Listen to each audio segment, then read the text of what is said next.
Hey everybody. All right, we're getting all the buttons pushed and starting the show. Thanks for being here, Nikki Burnett, Taste Life Nutrition. This is Taste Life Radio, and we are streaming live on KUH Denver. The top. Oh,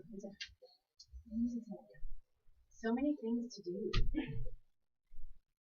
I think we're doing a heck of a lot better job than we did last time. I know. Yeah.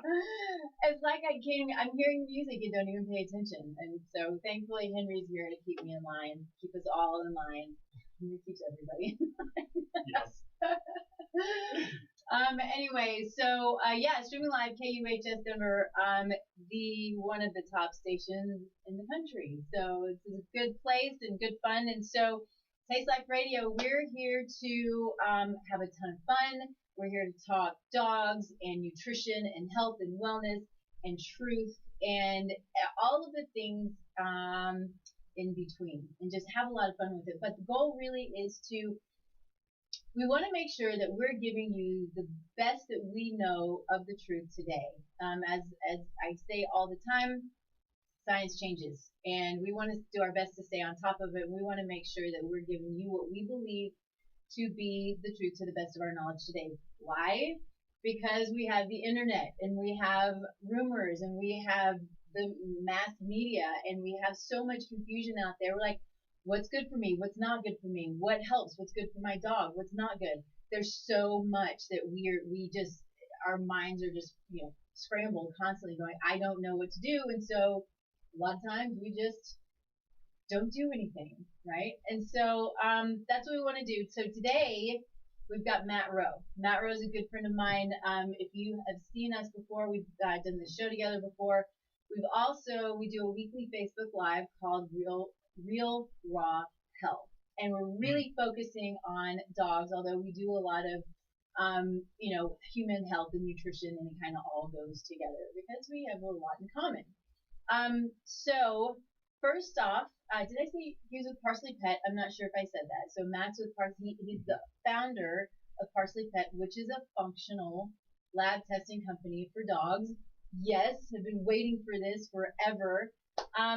So we're going to get into Matt, what Parsley Pet is, what they do, and then start talking, all things dogs. But first, as always, we're going to talk about some gratitude. And I have to say, what I'm super grateful for today is that restaurants are opening. At least here.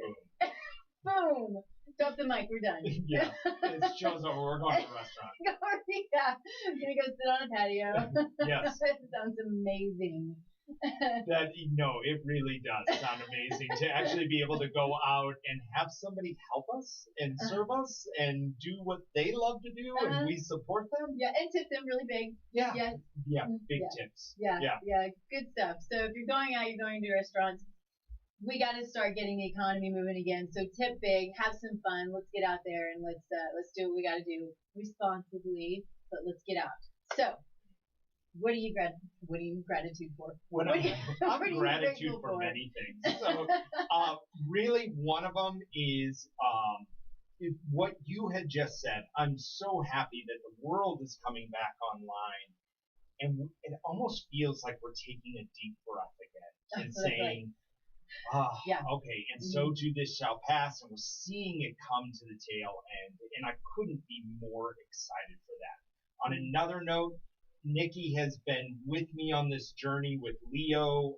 Leo is my dog, and he likes to jump fences, 6-foot fences to be specific. And he got injured really bad, and it is finally starting to come together, and we are not bandaging it up anymore. But does he still wear the cone of shame? Yes, because I think it's more for me that he wears the cone of shame and not for him, because I want him to at least, even though he has no idea what's going on, I want to know that I'm doing everything I can, and he's coming back. So I'm super happy about that. Yes, I can put the cone on you, lick that wound, and So I think stitches are coming out tomorrow, and so that is that sense of normalcy just in our house, not having an injured dog, is coming back. So I'm excited about that. Yeah, cool. That's awesome. I think too, I want to say, one of the things, we see each other all the time, but it's always through Zoom and always on Facebook Live. And so it's really fun to actually have you here in person and hang out in person and it is. Just chat it up about the things we love, which mostly is dogs. Even when they're rotten and they jump fences. Yeah, but that's a dog. I mean, that's not I have no control over that. What's going through his head? Yeah. Yeah, squirrel. Yeah, exactly. Like going through his head. I smelled somebody in the field. I want to go see him. Yeah. Gotta go check it out. Oh, that's going away. Fine.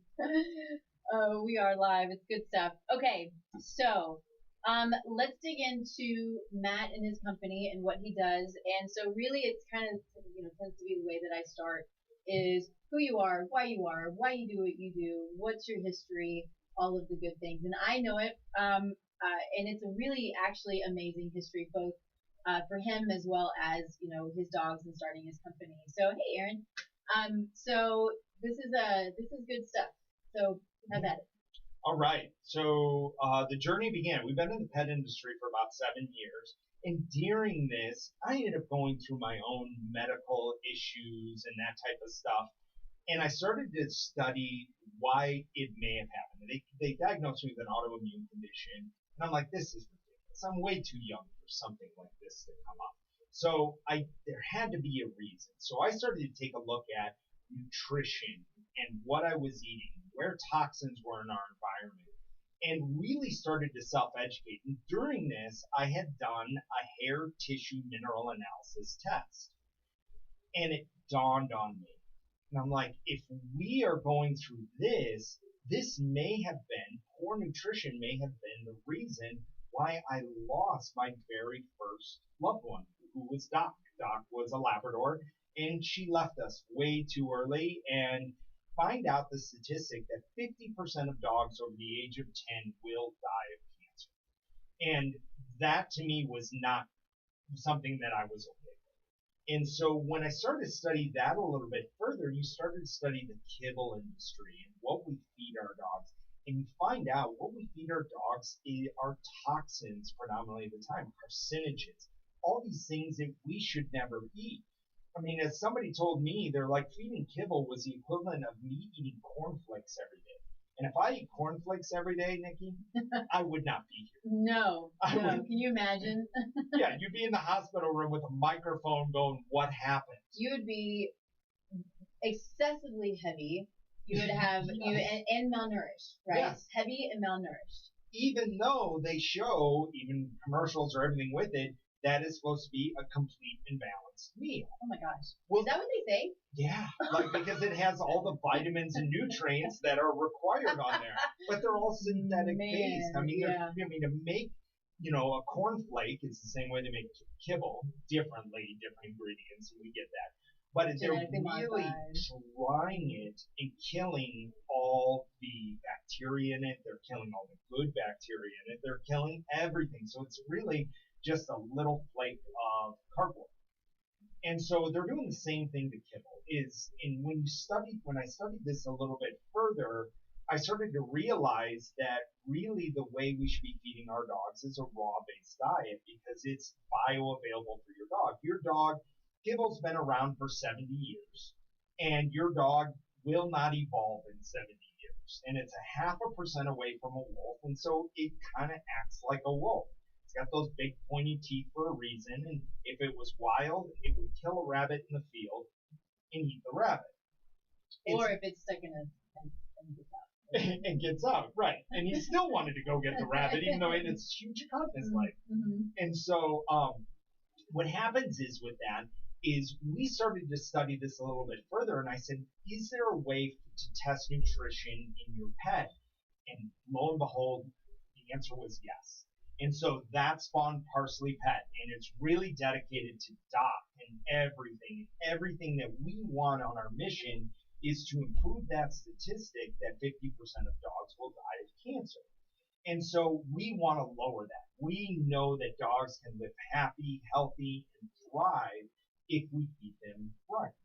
And so along that journey, we started to test dogs, their hair tissue mineral analysis. And what we can test is I can see 48 different nutrients inside your dog at an intracellular level. What that means is blood is extracellular. That's just what's transporting around your body. What I want to see is what you ate, the food you ate, the vitamins, everything you did. Is it actually absorbing into the organs, bone, the muscle? Like, is it being used by the body? If it's in the cell, that's when it's being utilized. And Mhm. so everybody has maybe a little bit of clarity around this. Not that that wasn't clear, but this is a lab that I've used in practice. And then I for my own clients. And so when I found out that this is what he was doing for dogs, because we don't have a lot of functional testing for dogs. There are a couple out there. There's some food sensitivity testing and some things which are all good, but we always have to go to think why, if we do a food sensitivity test on a human or a dog, why are they sensitive to the food? What's creating it? And so you always have to go deeper. So in your life, in your nutrition, and your health with yourself, with your dogs, always ask why until you don't know how to go any further. That's what I have to do in practice. It's a little bit of detective work, but if I see food sensitivity, your body's not gonna go, oh, I don't like that food just because I don't like it. There's a reason for it. We have to understand why. Yeah. So it's a really interesting test, and so I was super excited that when I learned what he did, I was like, I know this company and I know what they're doing, and it's awesome stuff. And it's a heck of a lot of fun because we get to see not just those 48 minerals inside the body that is the reason why we're alive, is because we have those, but we also get to see the toxins, heavy metals, mercury, aluminum, and we get ahead of a problem with the animal before something systemic happens or something bigger happens and you're in the bed and they're itching or they're losing their hair or they're not eating, they have poor digestion. And so what we're able to do is we're able to see that before the incident happens. And so you are spot on right, is looking at the thread of everything. Because we see a lot of, we do not test for allergies, but we do see allergy tests that come through. And they're like, why is my dog allergic to chicken? And you hit it on the head, is what is the chicken eating? Because if the chicken is absorbing a grain at an intracellular level, and then my dog eats that chicken, is he allergic to the chicken or the corn byproduct that the chicken was eating? And what you find most of the time is it's the corn byproduct that the chicken is eating, and what the chicken is absorbing is they're actually allergic to the corn byproduct, not the chicken itself.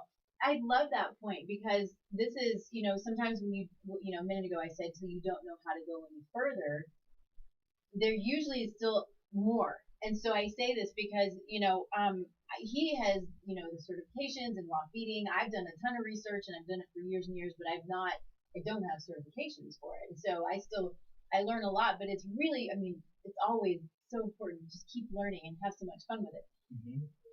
But that's what we hear a lot when we go to the vet clinics, or even a dog nutritionist, whatever it is okay, my dog is allergic to chicken, it's allergic to pork, and what they'll say is a lot of these meats that are fed all the time, they're fed regularly, which is the chicken, mostly chicken and beef. That's mostly what we see. Dogs create allergies to it. But if you were to take them off the kibble, feed them a raw diet, and maybe give them chicken that was pasture raised, and they weren't given grains, maybe give them beef that was pasture raised, and they weren't, given corn and all of the trash that they're not supposed to get either, maybe the dog wouldn't be sensitive to that food. Yeah, and you start to see a couple of those things that pop up, but then with our test, it may be a deficiency in another mineral. So, for example, if there is calcium deficiency, that's going to port, because there's this interdependent relationships with all these minerals, you're going to see magnesium and phosphorus be affected as a result of that. So is it that they're allergic, or are they just not absorbing what they actually need? And so by adjusting the diet and giving the dog ideally what it needs in its gut microbiome, in the right mineral levels, and feeding them the appropriate diet for that specific animal, then all of a sudden you see them thrive. You see them get past issues. You see them start to pull away from the toxins that they may have been consuming. One of my favorite stories is this great blogger out of Seattle. We tested her dog. Dog was severely itching, and we found out the dog had a severe amount of boron in its diet. And it's not that the pet owner was feeding it boron intentionally, but it was actually getting it from washing the bowl with Dawn dish soap. Now, Dawn dish soap is not bad, but it has the highest level of borax in the industry. And so dog, by licking this bowl, even though she rinsed them twice a day, possibly more than that, for the last, 3 to 4 months, it was indirectly getting this boron toxicity. And once we found that, it wasn't the food that the dog was eating, it was actually an element that it was consuming inside its body. Now, your dog can't tell you. And that's the one thing is your dog doesn't come home and say, hey, Nikki, that beef you fed me last night, yeah, something didn't taste right in that. No, your dog just eats it because it's a scavenger. And so really along those lines is once you identify these pieces, you're like, oh, now I know. Now I know what to do to actually help support my pet thrive and be healthy and do all the things that they originally did or what they were meant to do. And so something that we do at Parsley is we educate. That is the basis, the core of our company is education. We want to educate you as much as possible on all of this. Yeah, and I think that's why we have such a great partnership and relationship, because that's just what we love. We love to have some fun, but we love to get the real, like I said early on, it's the getting as much of the truth out there as we can. And when something new comes up, okay, let's talk about what's new. Let's talk about why it's maybe different from before. But education, we have to be educated. We have to take accountability for ourselves, accountability for our families and our dogs, cats, whatever it is that you have, and understand what it is that creates real, true health for us and our family. And our dogs and cats and our animals are our family as well, so they should be treated as such.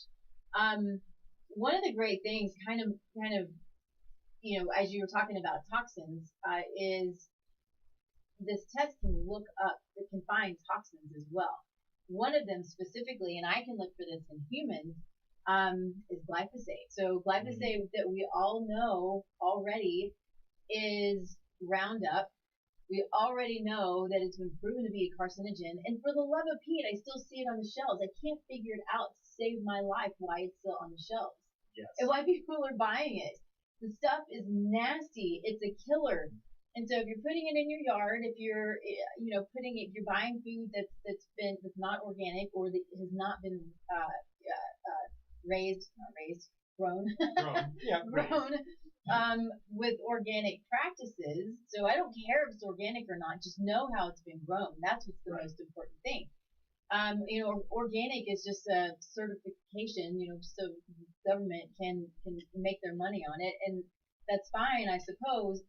But know where you're getting your food as much as you can, then you don't have to pay for that organic sticker. I digress. No, but you brought up a great point with glyphosate. I mean, glyphosate is spread on, now they have seeds that have been generated by Monsanto. I have my own words for Monsanto, but yeah. I think we all do, or at least a couple of us do. And so what they did is they genetically modified our grain to be Roundup ready. Mm-hmm. And so when they harvest or when they plant, they actually plant the fields and they spray this glyphosate on all of the crops, because that actually is what germinates the seed. Keeps weeds from growing, but you're actually starting the growth of your plant, whether it's wheat, corn, garbanzo beans, lentils. I mean, it's multitude of, vegetables and plants that are out there just in conventional nature today in the United States. And so they spray it, and then 2 weeks before harvest, they spray glyphosate again to dry it out. And so it makes it easier to harvest. But we are ingesting that glyphosate, and from what I understand, this glyphosate was originally made as an antibiotic. So I don't think I'd heard that, but it makes sense. That and this is back in the 50s, like when they were starting to explore, and they realized it killed plants. and killed those weeds that were coming in. So what happens is we are indirectly ingesting a very small amount of antibiotics. So our gut microbiome, the forgotten organ that we don't pay attention to very much, is that live bacteria that is inside us. It outnumbers our cells 100 to 1 inside our body, and there are those that will even tell you 1,000 to 1. But when you have this much bacteria that's driving your brain health, your body's health, your immune system, all of that, and then I eat a product every day that has trace elements of glyphosate on it, then all of a sudden I have glyphosate exposure. Well, if this is causing, why are autoimmune conditions on the rise? Why are our dogs dying at such a young age? Is that we are feeding them foods that really aren't meant to be eaten. That is not meant to help your animal thrive, no matter how many mineral packs we put on it, no matter how many vitamin packs we put on it. No matter what they say. The big dog food companies, they're going to tell you all day long that it's healthy, that it's beneficial. And they're also going to tell you that they know more than you do. They know what your dog needs more than you do. And they're going to scare you and say, you're not giving your dog the proper nutrients because we know better than you do what your dog needs. So this is a big problem. It's a huge problem. So we need to take it back, right? Take back the responsibility, take back the lives of our families and our dogs, and understand. And it doesn't take much, but that's why we're here. I mean, we've both done research for quite some time, and so we are both very, very comfortable with the way that we feed dogs, feeding them raw, what they need, what they don't need, and we'll get into that more here in a little bit. But we cannot allow these massive companies with massive amounts of marketing to scare you. And what happens is people say, well, I'm so afraid. I'm still going to feed kibble, but I might do some raw too because I'm so afraid that my dog's not getting what they need, that I'm not able to give it what he needs or she needs. The problem with it, and I've seen this, I mean, this was from a trainer that I talked to, and there's this immense amount of fear, and I get it. I mean, we love our dogs and our cats, right? And we mostly just talk about dogs, but we love them and they are family, and there is a huge fear that we're going to do the wrong thing.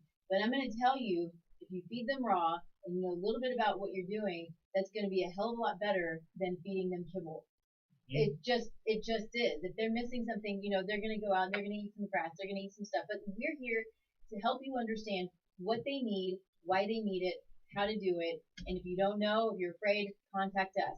Read a book. There are some really great books out there. There are amazing recipes out there that are good for that are great for feeding your dog raw food.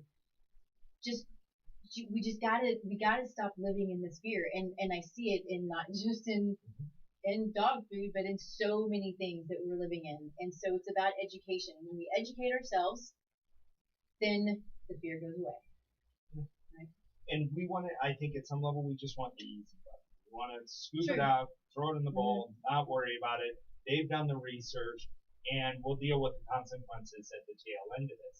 But now, in today's environment, because of this raw feeding movement, there is so much information out there.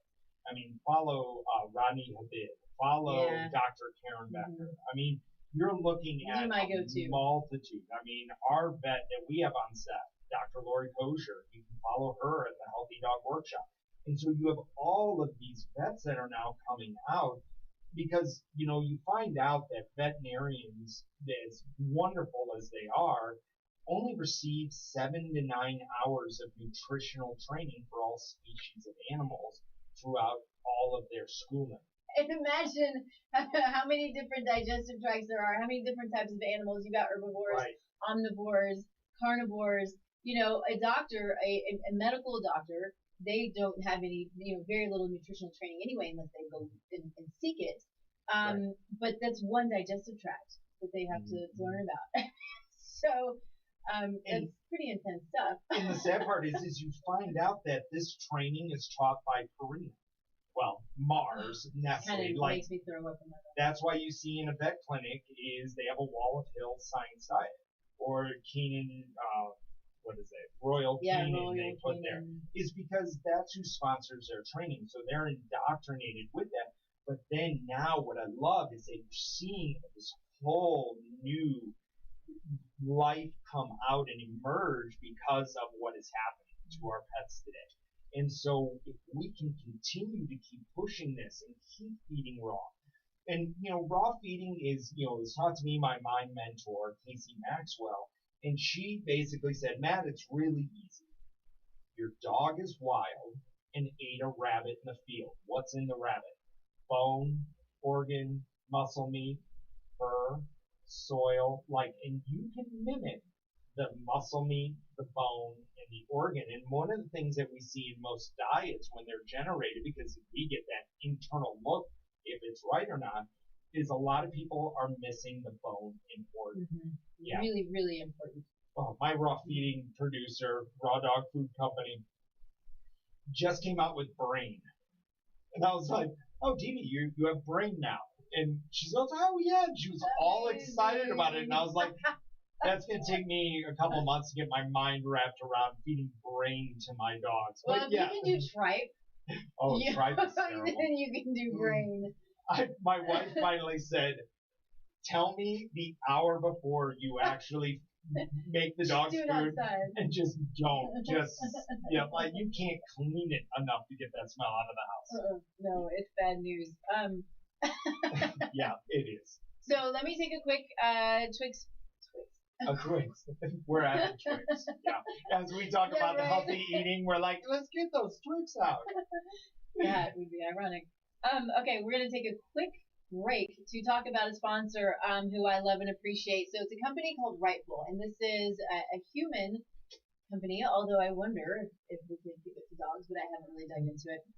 But it's a great company. It's plant-based and it's a liquid and it tastes really good. But it's a morning and an evening, and I can't even talk. The reason for bringing this product to the world was as a pain product. So it's sold in pain clinics.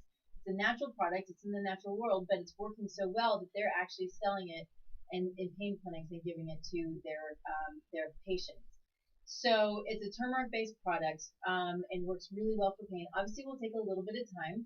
It could take a couple of weeks to a couple of months to really depending on the amount of pain.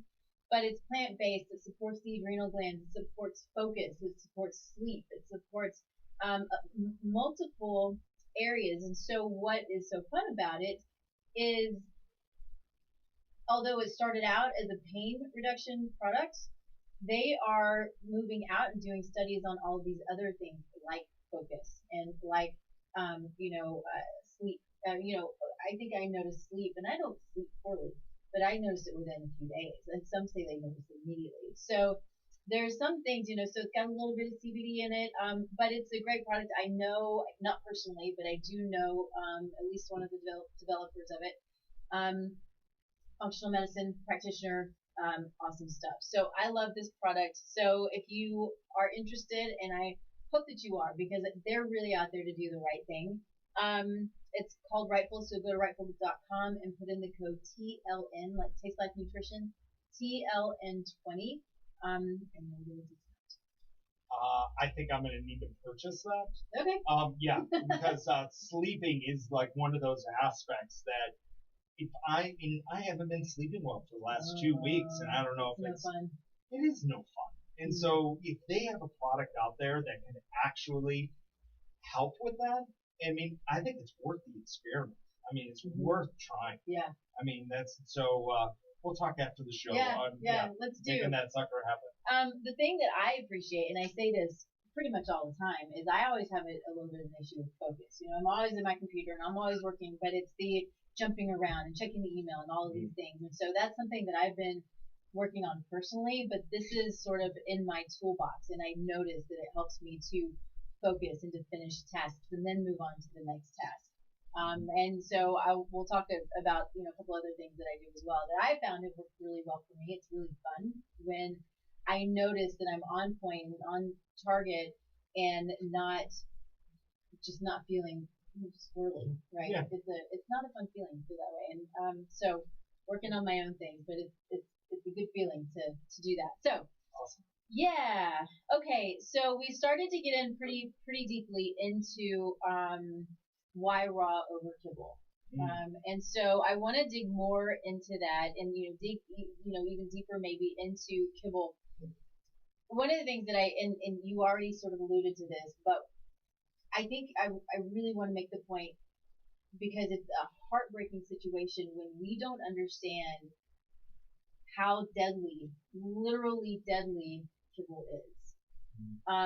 And the fact that it in its processing, so let's start the very basics. Let's start way back at what is actually put in it. So euthanized animals. So you're actually, what has been found in kibble is the I can't remember what it's called, but it's the euthanasia. Thank you. But yeah, it's the euthanasia drug that euthanizes these animals, right? It's found in kibble. Imagine giving that to your dog on a daily basis in small doses. It just, ugh. And they deny it, and they say, no, we do, in our rendering facilities, we do not use euthanized cats and dogs. But when they study the product coming out of that rendering facility, they're seeing trace elements of it. So the only way that gets in there is because the animals they have rendered were euthanized. And so they're trying hard to debunk that myth that happens, but you can't negate the science behind it. Is when you test it, this is actually what you're seeing. And also, when you look at rendering facilities, so we're here in Denver, we have a big Purina factory here. The worst thing in the world is walking outside and the wind blowing and you smelling Purina. Yeah. It's just cooked dog food. And apparently in the basement of that Purina factory is their rendering facility. And they're bringing truckloads of animals. These are animals that have been roadkill on the side of the road. This is animals that the entrails of animals. This is animals in the feedlots that were sick, because you got to remember, when you start to go back to the source of it, is if they're buying the byproduct of animals out of feedlots don't care if they make an animal sick in its last 30 days of life. Well, that's what they're doing. So, yes. Not to interrupt you, but when you take, so I'm going to talk specifically about cows right now. When you take a cow off grass and you put it into a feedlot, you're giving it corn and grain, things the cows don't eat. This is not natural to them. So what does it do? It makes them inflamed and it makes them obese. And in 30 days, they don't care if they're making them inflamed and obese. But what happens is that translates, that inflammation, which is high omega-6, low omega-3, I mean, it's biochemistry. I mean, this isn't stuff that we can say, oh, I don't really know if that's the case, because this is biochemistry. And the high omega-6 is inflammatory, or is inflammation. Low omega-3, you have no way of putting out that inflammation if you have low omega-3. And they're obese because they're eating things that they're not supposed to eat. And their body's like, I don't know what to do with this, so I'm just going to hold on to everything that I have and everything that I can. Yeah. And it's a sick animal. Yeah. And then maybe sick in other ways as well. And then we feed it to our dogs. And to us. And sadly, to us. Yeah. I mean, this is what you're buying at the grocery store. And that's where, you look at all these products and you see grass finished, grass fed, grass, all that stuff, because they're trying, it's a marketing tactic. They're trying to get it in. So really knowing the source of where you're getting your food is fine. So when we feed our dogs raw, we take a look at it from where is the source, and I did some research, and you find out who are the good suppliers that are reputable for raw food. Like, for example, Answers, Billy Oakham, we know him, and he's the food formulator at Answers. I know he's getting his product from an Amish farm in Pennsylvania, is where he gets his actual raw meat from. And so you can believe then, okay, on this side. And so really doing your own research. And yeah, it does take a little bit of work. And it does take a little Mostly bit up front. Mm-hmm. You do the work, you do a little research, you contact people who know, who can help you. That's why we're here. Right. But it's a little bit up front. It's a little bit intimidating. It always is. Change is always a little bit intimidating. But once you get into it, and so Aaron, you're watching. I know that you have felt the same way. So Aaron and I have a little bit of we have a really strong connection. We both lost our kiddos of cancer within 3 weeks of each other, almost to the day, almost to the time, and it was raining, and it was this really bizarre thing, and it was hers. He was 5. Oh. Yeah, mine was 10, but he was 5. Shouldn't happen. So we grieved together, and it's interesting because I always talk to her like I can't talk without crying, and so finally I can talk about it without crying. But she now, Erin, is feeding raw, and it was overwhelming, and I know she's sitting there going like this. It was overwhelming, but we talked about it and went through it, and she found what worked for her, and it's beautiful. And she's got a super healthy pup. I don't know if he's 3 now. Got to be 3 now. Yeah, 2.5, 3, something like that. Yeah. Awesome. Yeah, good stuff. Anyway, it shouldn't happen, but this is why we're doing what we do, because it means something to all of us when we lose family too soon. So then, we were talking about what they're actually putting in kibble on that side. So they got now the whole meat product, which AVCO, which is the basically the regulating organization that says what are the proper nutrient levels within dog food, and they have minimums but no maximums. So what happens is they are the ones that say, do you have enough calcium? Do you have enough iron? Do you have enough, magnesium inside the diet? So with that, they've actually come out this last year and lowered the amount of protein that is required in pet food, because it's cheaper to put grain in than it is to put actual meat product in. So even though your dog is a carnivore, yes, you could probably call it an omnivore, and I will hear the arguments, for that and all that stuff. And I do believe in some side on an omnivore basis, but we're all different. So really what they're putting in there. So now they've increased the amount of carbohydrates, aka sugar, inside of pet food. And so now with that, that sugar, because it's grain-based, and even if you go grain-free on that, it still has a level of potatoes glyphosate. So glyphosate and sugar. Glyphosate, sugar, legumes, all that. Stuff that your dog is not a farmer. I mean, if my dog has a choice, he's going to get the rabbit. He's not going to go plant corn. So, that's where, you look at all this. And so now if I'm putting more sugar and carbohydrates, this is what we're seeing dogs now, cancer rates increase, autoimmune conditions increase, weight increases. I mean, diabetes, kidney failure. I hear kidney failure constantly right now. Man. And they came out with a new thing with DCM, myocardiomyopathy. Yeah.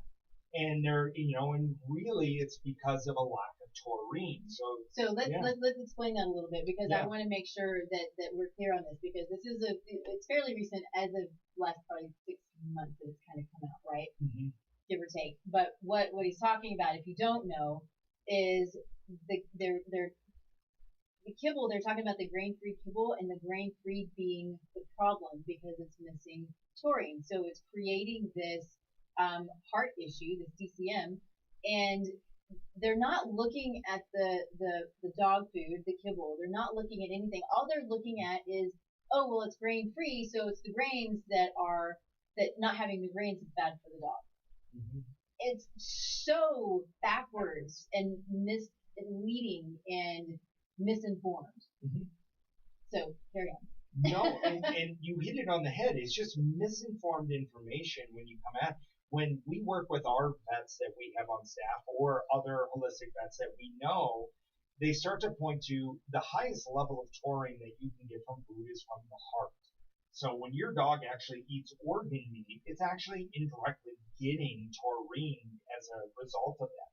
When they feed grain, that's a synthetic base of taurine. And I do know that when you look at adding synthetic ingredients into pet food, they have to add 5 times the amount of selenium in the diet in order for the dog to just achieve the minimum levels. So when you're looking at it, it's not bioavailable.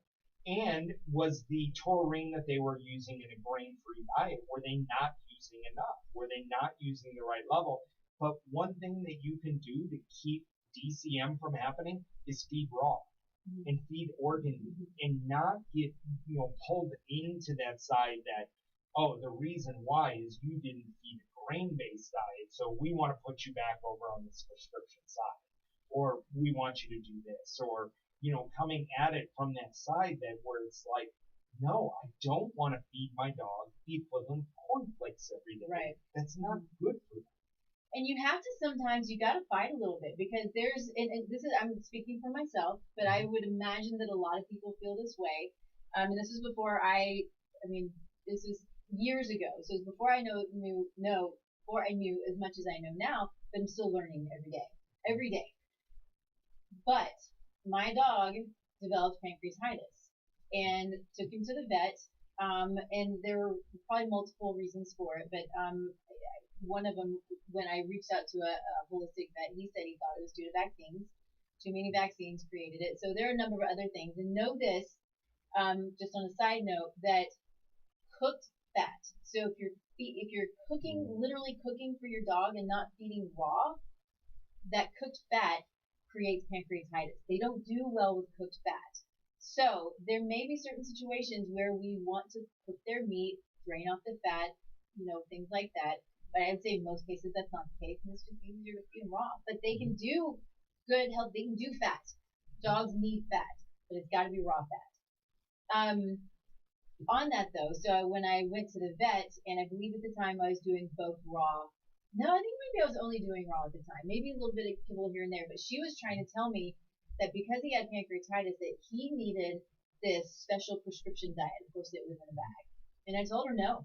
I was like, I won't do it. She's like, I know. I was like, let me help you understand. And I was really intimidated by her. And she was like, okay, fine. And I was trying to give her books to read and that kind of thing. And I don't know if she ever did. But the point is, I was not going to allow her to tell me that bag of kibble was what he needed and not real food. Real food. It's sometimes hard for us to really wrap our minds around. But I wasn't going to do it. And I'll tell you, I did my digging. I had to understand where this came from and why it did and what I was doing wrong, if I was doing anything wrong. And not one time, and he was probably 3 at this time, not one time in his, 11 years did he have 12 years, another bout of pancreatitis. Mm-hmm. Awesome. Yeah. And these are the stories that we hear on a day-to-day basis. And that's, really what kind of uplifts your heart is that you are making impactful change. And you're, just on that side is you're feeding your dog the way it's meant to be fed. But like us, we're all different. What you eat, Nikki, there's probably some things in there that I can't. So, for example, I'm gluten-free. So it's not because I'm on this whole gluten-free movement. No, really, when I have gluten, my head feels like it's swimming underwater, and at the same point, my tummy hurts. So I'm like, why would I do it? Why would I want to eat that? So really, your dog is different. So for example, what we found out through this experimentation and very safely, my dog can't eat vegetables. When he eats vegetables, he actually starts itching. Where I know other dogs, or I have another one, his name is Mr. Cha-Cha. He's a Chihuahua. And yes, he is me laugh every time. Really that angry. And so that's why he has earned the designation of Mr. Cha-Cha. And so he can eat vegetables, not a problem. Not an issue, doesn't itch. But Leo will severely itch with vegetable matter because we're all different. And he's different than Mr. Cha-Cha. But it's really going in and taking a look at what ideally, and if you go back ancestrally, and when you study it a little bit, you might start looking at studies of wolf reintegration into Yellowstone. And what they noticed when they studied these animals is that they would kill an elk. The alpha male would eat first, and the first thing he ate was tripe. Tripe is the entrails, or they're not entrails, but that's the intestine. Right. And so in being a ruminant animal that an elk and a cow is, it's got a multiple chamber stomach, and so it's eating that broken down matter already. But that's the first thing he eats is that, and then everyone, all the other, wolves in that pack will then forage and eat on it. But they're eating that for a reason. So they know specifically what nutrient they need because their sense of smell is 10,000 times greater than ours. We can't even fathom what they smell when they smell that truck. I mean, thank goodness. Like if my smell was 1% greater, I would be like, nope, sorry, Leo, you're not getting it. None for you. So really, with all that basis, is you're going down and you're taking a look at what should I ideally be feeding my dog so that they are happy, healthy, avoid the vet visits, avoid cancer, avoid these medical conditions that can haunt them. Yeah, and so I want to dig just a little bit deeper into the intestines that they go after too, because what they're also doing, so they're getting some of that pre-digested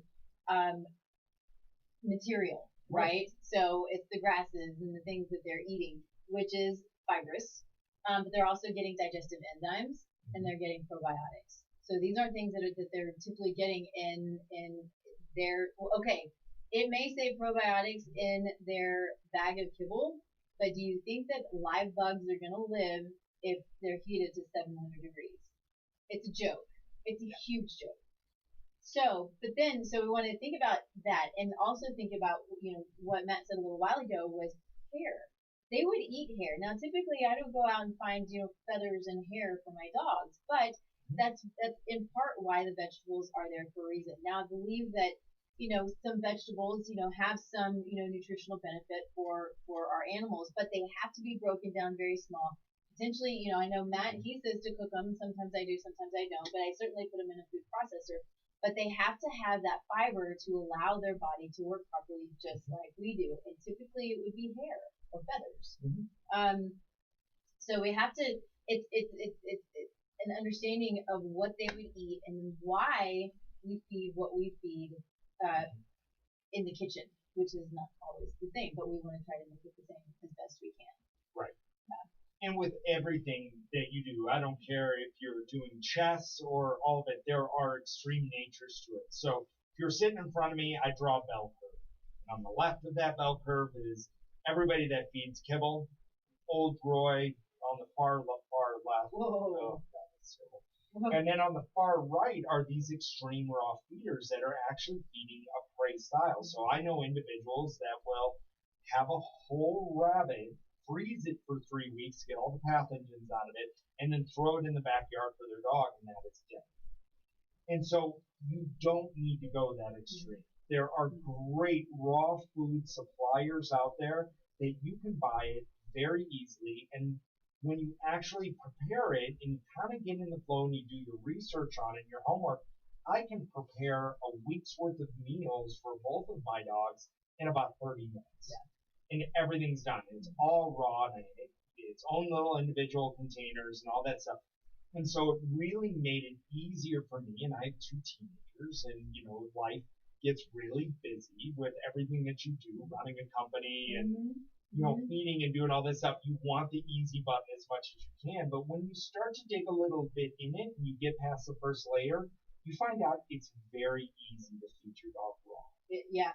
I have 3 girls, 2 of them right around 30 pounds, 1 of them 50 pounds, and it takes me, besides the thawing of the food, it takes me probably 10 minutes max. Probably. I have not timed it, I should time it, to feed the 3 dogs. So you get a rhythm. It's really simple. And I want to talk a little bit about all kinds of fun stuff going on behind. That's not behind us. That's good. So I want to talk a little bit about other things that we might want to consider putting in their food, their meals. But I have another sponsor, Zymogen. Zymogen's a great company that I appreciate. I use them I use a large part for my clients. There's some things, their fish oil that I use for my dogs. So I use human supplements for my dogs a lot, but it depends on what it is. Some things they need that are specific to dogs, and I'll talk about that in a little bit. But Zymogen is a company that they stand behind their product. They have good product. They've got great data. You can't buy them on Amazon. I'm not going to go into that again, but please do not buy your supplements on Amazon. It's a scary thing to buy supplements on Amazon. Just don't do it. I have the data. But Zymogen I love, and there are a couple of products that I have come to love over the last couple of months that we talked about it a couple of weeks ago, and I want to talk about it again just because I think it's cool. when I talk about I'm working on my own stuff, I'm working on my brain. Literally, I'm working with a couple of chiropractors and working on my brain health and working on focus. And so the supplements that I found that have been really really beneficial for me are the Rightful, and then two products from Zymogen. One's called the Keto. Shoot, it's not up, but it's okay. It's keto something. Shoot, I thought it would be behind me, so I wouldn't have to remember it. But the other one is called ATP Ignite Workout. So those two products help me to focus, help me to, it's great getting through the day. It's easy to get through the day. And I don't have a problem with being tired anyway in most cases, and I usually sleep pretty well. Literally, though, it's the focus in my brain jumping around all over the place. And so these three things have been so much fun to experiment with because it was accidental. It truly was. And then I put them all together. Like, holy smokes, this is amazing. You didn't even realize how good you feel. That's exactly right. Yeah. Yeah, it's true. Yeah, as a nutritionist, I'm thinking, what? I'm doing pretty good, Yeah, I got this dialed in. This is my business. Yeah. And then, though, it's so fun. You're like, oh, it's that much better. You're going to have clients who say that a lot. I had no idea. But usually it's those people who are like pretty not great, right? And then they're like, oh, this is amazing. Right. And so it's really great to, there it is. So, and I still can't do keto. It's not behind us. So. Sorry, we're still live and it's what happens. But anyway, so Zymogen, you can go to Zymogen, go to my website, tastelikenutrition.com. There's a link at the bottom and it's a button. It says whole scripts. So Zymogen and whole scripts, same thing essentially. And it will take you to where you can order any of the Zymogen products. And if you put in Radio 5, then you'll get a discount. So do that. It's good stuff. It's a great company. And they're not the only company that I use, but I have a couple of specific companies that I love and appreciate for who they are and how they treat their customers and which allows us to treat our clients and patients the best way that we can. So awesome. Moving on, what were we going to talk about? I was going to talk about I don't remember what it was going to be.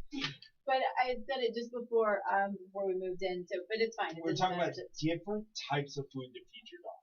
That's what it was. Yeah. So things that are supplemental. That's what it was. Thank you. Man, if I didn't have my head, I tell you. So there are different things that we need to make sure, and this is my understanding from my research, and then we love your input because I think that you'll add to it. But the things that they need to make sure that they are getting a balanced diet. It's not necessarily supplements. So I do some supplements sometimes. I'll do fish oil every day. I'll do digestive enzymes and probiotics every day. I'll do fish oil unless I'm feeding some fish, right? So I don't feel the need to do both. I will do probiotics unless I'm feeding them fermented raw goat milk or fermented, we can do sauerkraut, things like that are, be careful. Cabbage is good, but we want to be careful when you're doing something like kimchi. So just be aware of the ingredients, and if you're making your own, even better. But so you don't necessarily need to double up, but I'll do those things on a regular basis. Sometimes I'll feed a multi. Sometimes I'll do a liver support. If I were to give vaccinations regularly, which I don't, I would always do a liver support. If I thought that there were toxins in my environment, I would always do liver support. But we live in as clean as we can without, controlling the air around us. We're pretty clean, so I don't feel the need to over supplement because you have said this. A lot of people do over supplement, so we want to be really careful about that because we want them to get, just like with humans, we want them to get their nutrients from food. Ginger. So I'll do powdered ginger, and it's great for their joints. I'll do either kelp or chlorella. Kelp with chlorella. So I'll mix those up. I'll do both of those. So that's what I'll do. Sometimes I'll add in dried herbs, just for a little something different. I do cod liver oil. So that's their fat soluble nutrients, D and A. Maybe that's it. Yep. I'll add some fat. Sometimes I might add coconut milk, coconut oil, olive oil, avocado oil. I think that's it. Yeah, and change it up. You brought up a good point about supplements. Is how you feed your dog is all bioavailable, so the dog can process what it needs and get rid of the excess. when we add a synthetic vitamin or a nutrient, it tends to store in the fatty areas of the body. So when we feed too much vitamin D, or if we supplement too much with a specific, mineral or a specific vitamin, we can actually start to overdo it because it's really easy to reach in the container and put a scoop on top and give a little bit too much. Or, you're just like, oh, Dad, put the scoop in, you just add another one. So just over time, we tend to over supplement our dogs. And one of our vets, when we see an issue pop up, one of her first go-tos is remove all the supplements. Yeah. See how your dog is doing with no supplements, and then we'll start reintroducing what's needed. Yeah. I'll have to do that with clients sometimes. I'll have them on a regimen of supplements for whatever therapeutic reason, and if something goes awry, which can happen, right? The body is extremely dynamic, and if it doesn't like something or if it's its limit, it's going to tell you. Yeah. And so sometimes we say, okay, we take everything off, and we go from there and start to add in and see what we need to do. So, but I'll also say that I believe I've worked with dogs who needed a lot of therapeutic supplementation, and typically that's going to be a lot of digestive enzymes, and maybe some fish oils for inflammation and things like that. But it is necessary therapeutically, but that's why you want to go to somebody who knows, whoever that might be, understand what's going on with your dog, even if you don't truly know, but something's wonky.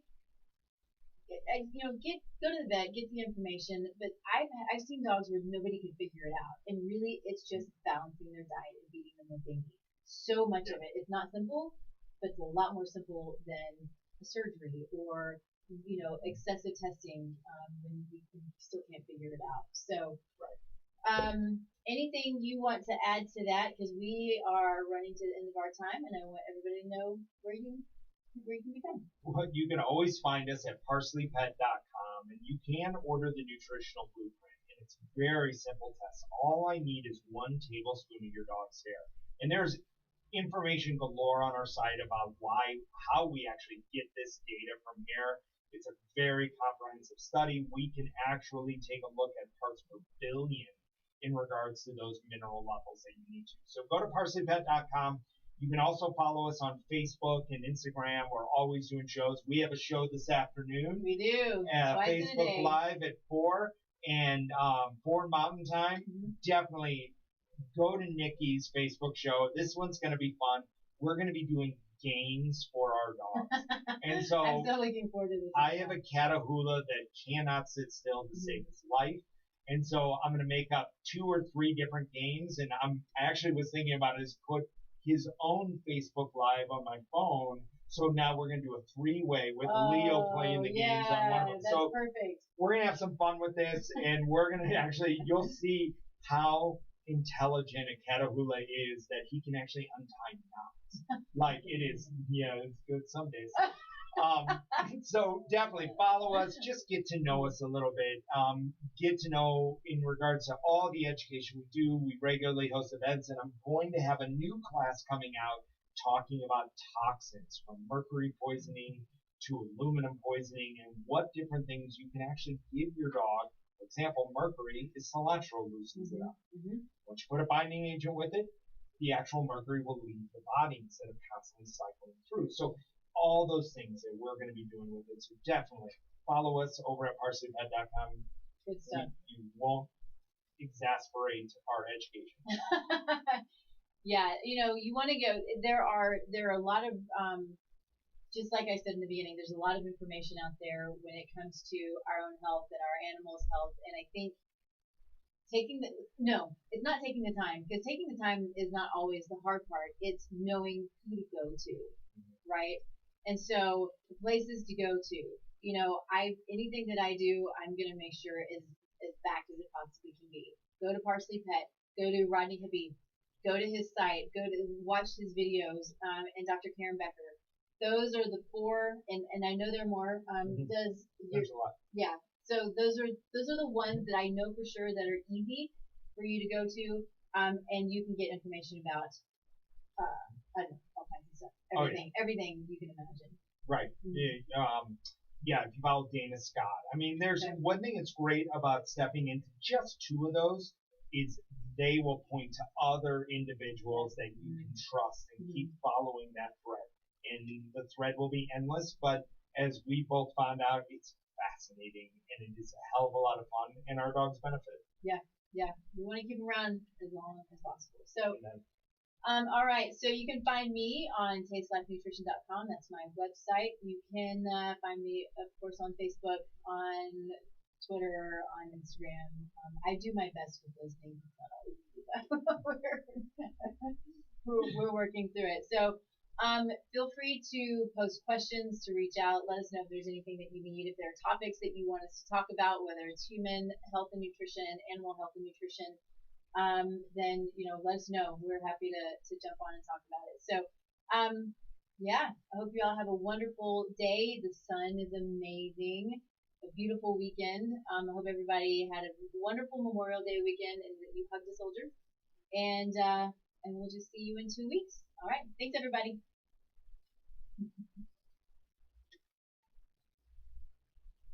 All right, we're off the show.